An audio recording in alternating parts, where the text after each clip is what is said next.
Peter here from the Property Club, and today you're going to find out how to legally own a house and or land in the Philippines.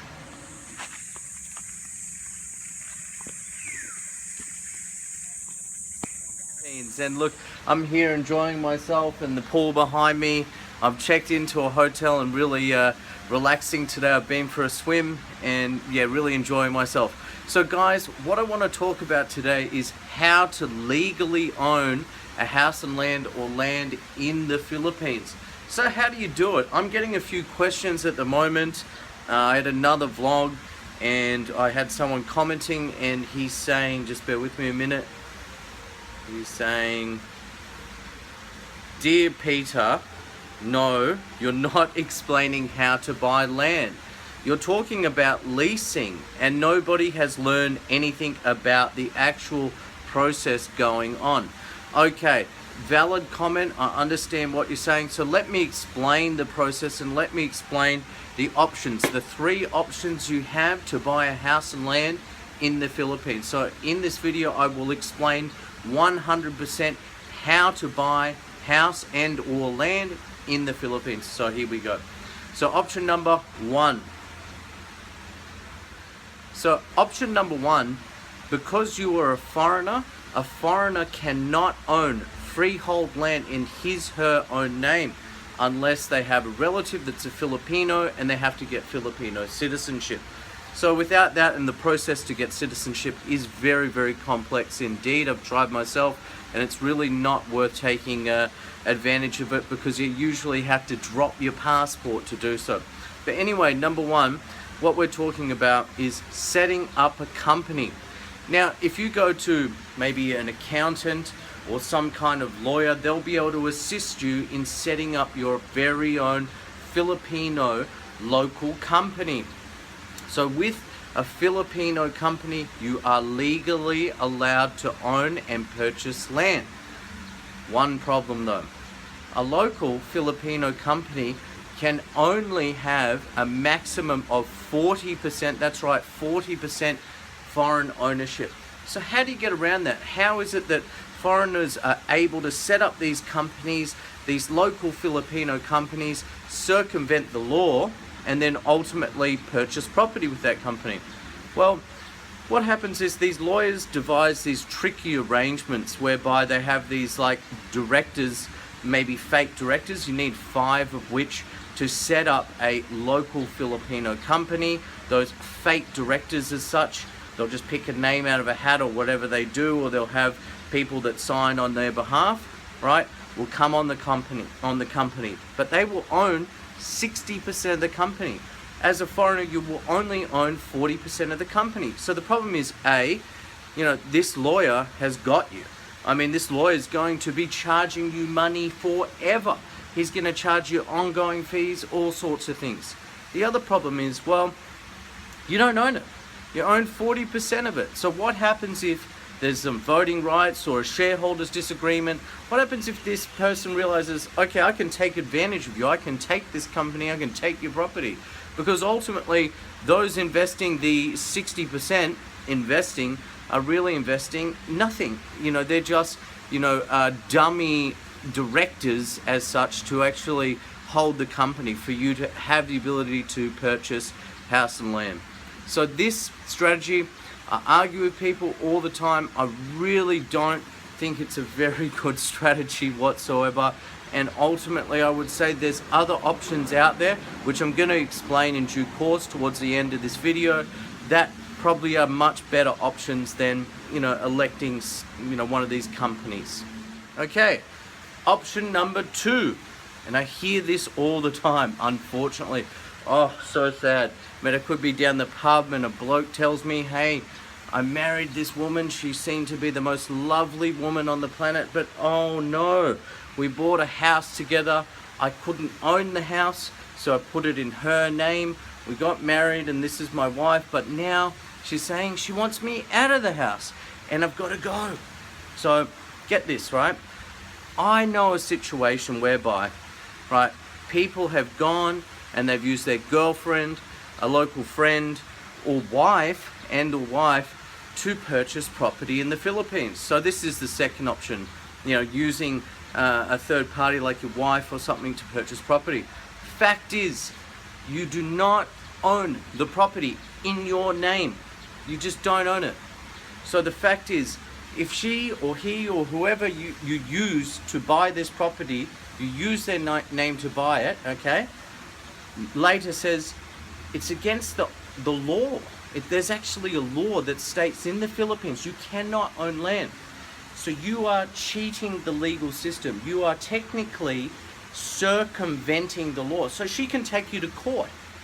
And I've seen instances with foreigners, and they've gone to court, and the court has ruled and said you can't leave the Philippines until the court case is over.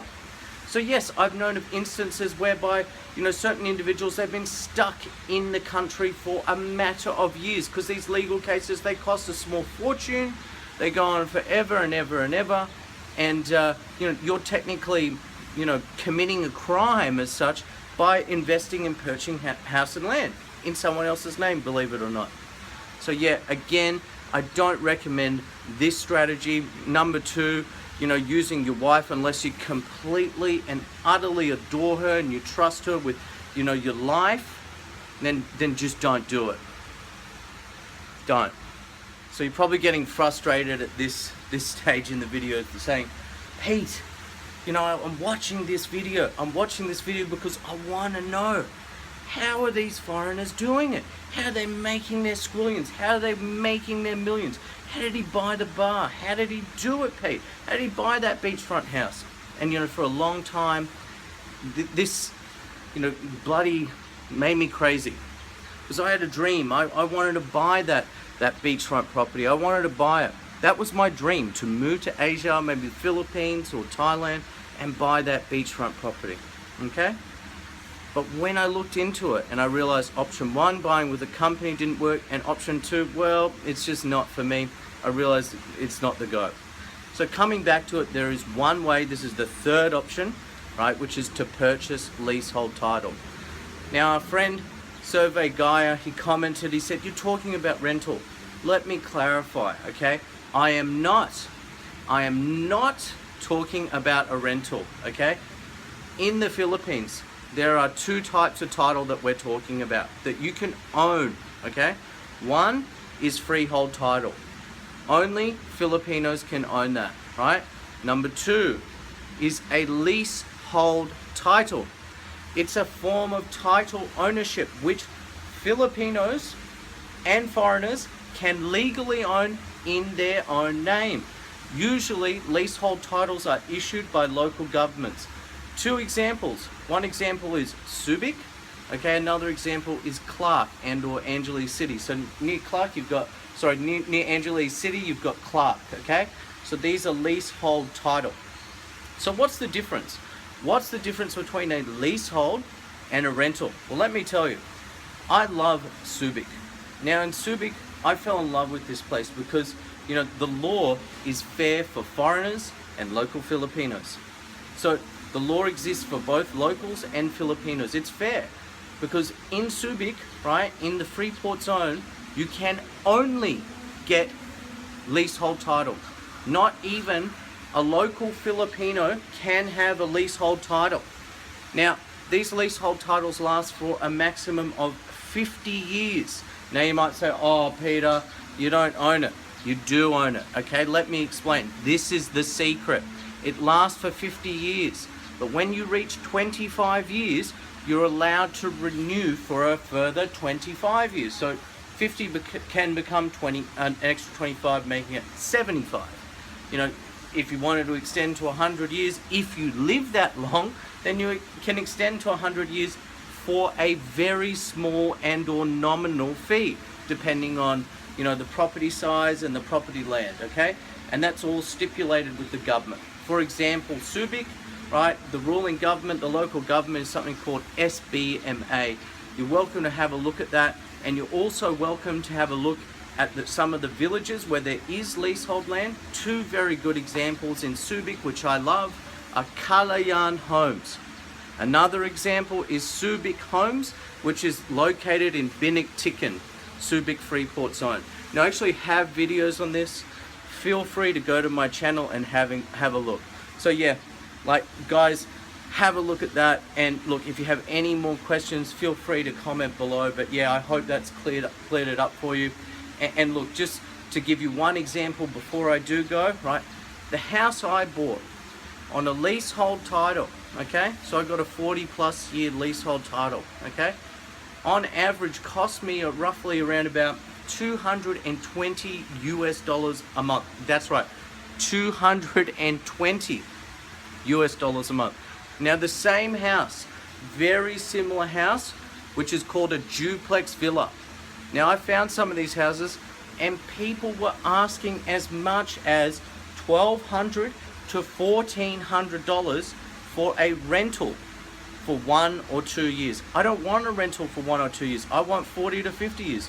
So I was much happier paying, you know, on even its long term for 40 years, $220 per month than $1,200. And think about it, isn't that a good business? Because ultimately you buy it at $220 per month and you can rent it out for $1,200. Money. All right, thanks guys. Have a lovely day.